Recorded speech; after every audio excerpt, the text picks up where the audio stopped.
Hello friends, కోవిడ్లో రంజాన్ 20వ రోజు రాత్రి తెల్లవారుజామున ఉపవాసం కోసం చేసిన చికెన్ కర్రీ వైట్ రైస్ ఎలా ప్రిపేర్ చేయాలో చూద్దాము. చికెన్ ఇలా కట్ చేసుకొని ఉడికించి పక్కన పెట్టుకోవాలి. ఇప్పుడు ఆయిల్ వేసుకొని చెక్క, లవంగాలు, ఉల్లిపాయలు వేసి బాగా వేపుకున్న తర్వాత పచ్చిమిర్చి, అల్లం వెల్లుల్లి పేస్ట్ వేసుకోవాలి. ఇంక ఇదేమో పసుపు సరిపడినంత వేసుకొని ఇప్పుడు ఉడికించిన చికెన్ అయితే వేసుకోవాలి. ఇప్పుడు పైన కొత్తిమీర వేసుకొని బాగా కలుపుకోవాలి. ఇప్పుడు టమోటాలు అయితే వేసుకోవాలి. కొందరు అయితే మిక్సీ ఆడిచి వేశారు, మేము ఎలా వేసామన్నమాట. ఇప్పుడు మిరియాల పొడి 1 టేబుల్ స్పూన్ వేసుకొని ఇప్పుడు మ్యాజిక్ కిప్స్ 4 వేసుకున్నాడు.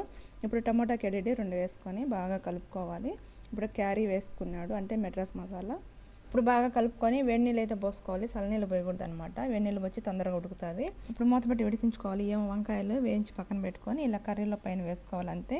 ఇప్పుడు రైస్ ప్రిపేర్ చేద్దాము. ఇలాంటి దవర తీసుకొని ఆయిల్ వేసుకొని చెక్క, లవంగాలు, ఉల్లిపాయలు వేసి బాగా వేపుకున్న తర్వాత అల్లం వెల్లుల్లి పేస్ట్ అయితే వేసుకోవాలి. ఇంక ఇవేమో టమోటాలు వేసుకొని బాగా వేపుకున్న తర్వాత అయితే నీళ్ళు పోసుకోవాలి. ఇప్పుడు సాల్ట్ వేసుకొని మూత పెట్టి ఉడికించుకోవాలన్నమాట. ఇలా తెల్లగా ఆగిన తర్వాత అయితే రైస్ నానబెట్టి ఉంచుకొని వేసుకోవాలి. ఇప్పుడు అంతే, Arabic style bagara rice ready. అలాగే చికెన్ కర్రీ, ఇది తెల్లవారుజాము ఉపవాసం కోసం చేశారనమాట. అంతే, ఇవి ఈరోజు వీడియో. ప్లీజ్ వీడియోకి లైక్ చేసి సబ్స్క్రైబ్ అయితే చేసుకోండి.